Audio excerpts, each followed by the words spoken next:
ഷായിലിന്റെ birthday ആണ്. അപ്പോൾ നമ്മൾ പുറത്ത് പോയി കേക്ക് മുറിക്കുന്നുണ്ട്. ഷായിലൊക്കെ അറിയില്ല ഈ സംഭവം. അപ്പോൾ ഷായിലത് സർപ്രൈസ് ആകുമെന്ന് നമ്മൾ പോയി വെക്കാം. ഹാപ്പി ബർത്ത്ഡേ കാര്യം കൊടുക്കണ്ട. കുണ്ടി കുണ്ടി പോടി. Happy birthday.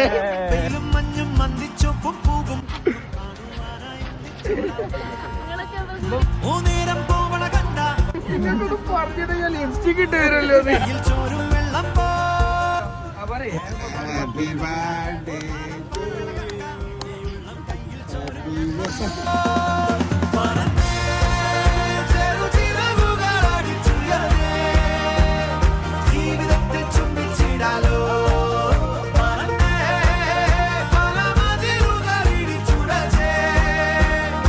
ഹാപ്പി